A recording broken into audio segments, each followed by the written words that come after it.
नमस्ते दोस्तों, मैं अभिनय श्रीवास्तव स्वागत करता हूं आपका सिविल एग्जामिनेशन पॉइंट की एक बेहतरीन सीरीज़ हिस्टोरिकल टर्म्स में, जहां पर हम रोज़ इतिहास से जुड़े हुए एक नया शब्द सीखते हैं जो कि हमारी इतिहास विषय के प्रति एक रुचि और एक व्यापक समझ को बढ़ाता है।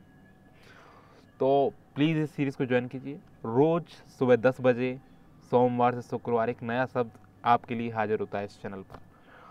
ठीक है, तो प्लीज़ ज्वाइन कीजिए। आइए तो शुरुआत करते हैं आज की इस वीडियो की। तो आज का हमारा शब्द है संघ। यहाँ पर जिस संघ की चर्चा करने वाले हैं हम, वो हमारे पिछली वीडियो में चर्चा किए गए संघ से थोड़ा भिन्न है। यह संघ है जैन संघ या बौद्ध संघ, जिसे महावीर स्वामी और गौतम बुद्ध ने बनाया था। ठीक है, तो आइए चर्चा करते हैं, टेक्स्ट को पढ़ते हैं पहले। तो जैसे कि आप यहाँ पर देख पा रहे हैं, महावीर तथा बुद्ध दोनों का ही मानना था, जैसे कि यहाँ से मैंने पढ़ना शुरू किया है, महावीर तथा बुद्ध दोनों का ही मानना था कि घर को त्याग करने पर ही सच्चे ज्ञान की प्राप्ति हो सकती है। ऐसे लोगों के लिए उन्होंने संघ नामक संगठन बनाया, जहाँ घर का त्याग करने वाले लोग एक साथ रह सकें। ठीक है, तो ये संघ क्या है? संघ तो हमें पता था कि लोगों का समूह ही है, लेकिन इस संघ का क्या उद्देश्य है?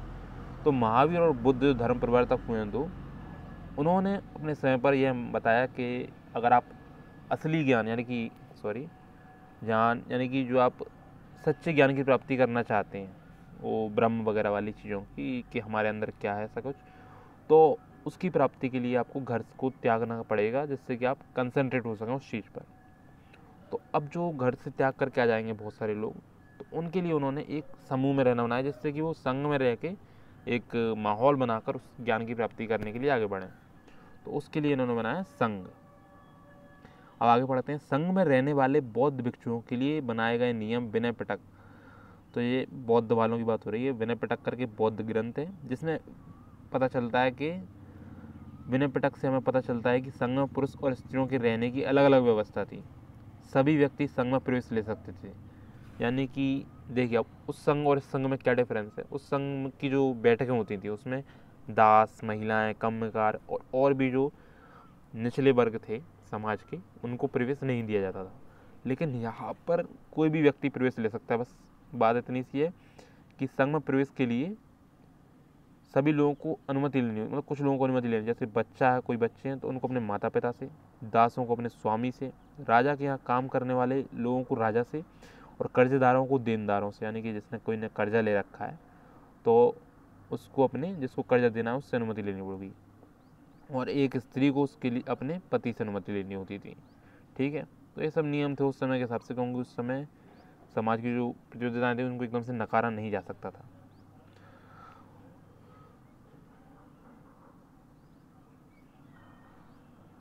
संघ में प्रवेश लेने वाले स्त्री पुरुष बहुत ही सादा जीवन जीते थे। वे अपना अधिकांश समय ध्यान करने में बिताते थे। दिन के एक निश्चित समय में वे शहरों तथा गांवों में जाकर भिक्षा मांगते थे। यही कारण है कि उन्हें भिक्खु भिक्खुणी कहा गया। वे आम लोगों को शिक्षा देते थे और साथ ही एक दूसरे की सहायता भी करते थे। तो देखिए, जैसे कि यहाँ पर समझ में आ रहा है कि वो लोग जो थे, जो संघ में आए थे, बहुत सारे लोग एक ज्ञान की प्राप्ति के लिए, तो उन्हें जीवन तो ज़्यादा क्लासिकल नहीं जीना था, नॉर्मल जीवन जीते थे। और उनका मेन फोकस रहता था उसके ध्यान करके, मेडिटेशन कर करके उस ज्ञान की प्राप्ति के लिए, उस पर कॉन्सेंट्रेट करना। ठीक है, तो वे एक परफेक्ट समय पे सब लोग, जैसे कि अगर आपने नाटक देखे हो, बुद्ध करके एक नाटक आता था जी पे, तो उसमें एक निश्चित समय पे सब लोग भिक्षा मांगने जाते थे। यही कारण है कि उन्हें भिक्खु भिक्खुणी, ठीक है, ये एक प्राकृत भाषा का शब्द है जिसका अर्थ होता है साधु भिखारी। मतलब ऐसा भिखारी जो साधु है, ऐसा नहीं कि कोई भी भिखारी। साधु जो जिसने कि सब कुछ छोड़ दिया, वो चाहता तो यहाँ पर कुछ भी कर सकता था, लेकिन उसने इस चीज़ को छोड़ा क्योंकि वह अपनी साधना करना चाहता है। तो वे आम लोगों को शिक्षा देते थे और साथ ही एक दूसरे की सहायता भी करते थे। तो आगे बढ़ते हैं।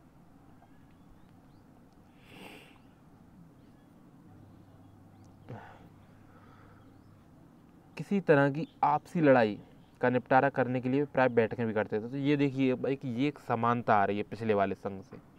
कैसे कोई समस्या आती थी, जब ऐसे बहुत सारे लोग एक साथ रहेंगे तो कुछ ना कुछ अनबन तो होगी। भले ही वह साधना करने आए हैं, ठीक है, वे भिक्षु हैं और ज्ञान प्राप्ति के लिए, तो लेकिन फिर भी कभी भी कुछ ना कुछ लड़ाई थोड़ी बहुत हो सकती थी। तो उसका निपटारा करने के लिए वे बैठकें किया करते थे, जिसमें वह समस्याओं को सुनते थे, समझते थे और अच्छे से अपना पक्ष रखते थे। तो ये बैठकें जो है ये एक तरह से एक समानता है पिछले वाले संघ से, वह भी बैठकें करते थे कुछ समस्याओं का निपटारा करने के लिए। अब यह है कि संघ में प्रवेश लेने वालों में ब्राह्मण, क्षत्रिय, व्यापारी, मजदूर, नाई, गणिकाएँ वो होती हैं जो वैश्या होती हैं एक तरह से, ठीक है, गणिकाएँ तथा दास शामिल थे। इनमें से कई लोगों ने बुद्ध की शिक्षाओं के विषय में लिखा तथा कुछ लोगों ने संघ में अपने जीवन में सुंदर कविताओं की रचना की। तो उनसे हमें उस समय की चीज़ों की जानकारी मिलती है और ये बताया जा रहा है कि एक तो कि इतने लोग मतलब इतने प्रकार के कई प्रकार के सारे लोगों ने मतलब इसमें भाग मतलब इसमें संघ में आए। तो इस तरह से हम समझ गए एक तरह से एक संघ का एक ओवरव्यू हमने ले लिया पूरा कि ये इसका उद्देश्य था कि सच्चे ज्ञान की प्राप्ति, यानी कि जो भी बताया जा रहा था उस समय ब्राह्मण धर्म में कि एक ब्रह्म है, ऐसा है वैसा है, तो उसके लिए उन्होंने एक बुद्ध और जब महावीर स्वामी ने ज्ञान की प्राप्ति कर ली तो उसके बाद उन्होंने एक संघ खोला कि आप लोग भी ज्ञान प्राप्ति करिए और ऐसे वैसे, और पूरी चीज़ों ने समझ लिया कि वे कैसे आपस में रहते थे, एक अच्छा माहौल बना करके सादे जीवन जीते थे और भिक्षु भिक्षुणियों से रूप में जाते थे। तो यहाँ पर एक क्वेश्चन इन्होंने दिया है, ये एनसीईआरटी बुक है, तो एक क्वेश्चन इन्होंने दिया है हमारी समझ को विकसित करने के लिए कि पिछले अध्याय में वर्णित संघ, यानी कि जो हमने पिछली वीडियो में डिस्कस किया था संघ, और इस अध्याय में वर्णित संघ के बीच दो भिन्नता बताओ और क्या इनमें कोई समानताएं दिखती हैं। तो देखिए दो भिन्नताएं तो इस तरह से मैं आपको बता देता हूँ, और भी भिन्नताएं होती हैं और भी समानताएं हैं। दो भिन्नताएं मैं आपको बता देता हूँ। एक तो यह लोग जो रहते थे इनका उद्देश्य भिन्न था उस संघ से, ठीक है, इन लोगों का उद्देश्य था ज्ञान की प्राप्ति और वह लोग तो शासन कर रहे थे, प्रशासन का उद्देश्य था उनका।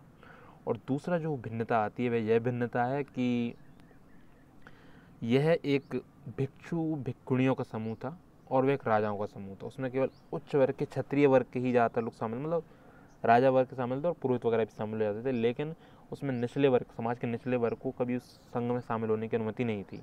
लेकिन इस संघ में कोई भी व्यक्ति शामिल हो सकता था और बाद में वह इस चीज़ से भिन्न हो जाते थे। वह अगर जैसे कोई बौद्ध संघ में प्रवेश ले लेता था तो उसके बाद उनकी जाति, धर्म, पंथ से मतलब नहीं रहता था, ठीक है। इस तरह से दो भिन्नताएं होती हैं, ये दो काफ़ी अच्छी भिन्नताएं हैं। और इनमें कुछ समानताएं, तो समानता के लिए हमने जैसे देखा यहाँ पर बैठकें होती थी, यह भी एक प्रकार का समूह था, यह भी मिलकर समस्याओं को समाधान करते थे, तो इस तरह की समानता है। तो यहाँ पर हमने संघ को पूरा डिस्कस कर लिया है। उम्मीद करता हूँ कि आपको वीडियो अच्छी लगी हो। अगर वीडियो अच्छी लगी हो तो वीडियो को लाइक कीजिए, शेयर कीजिए और चैनल को सब्सक्राइब कीजिए। और ऐसी ही और वीडियो देखने के लिए चैनल को सब्सक्राइब कीजिए, सॉरी रिपीट हो गया, और धन्यवाद।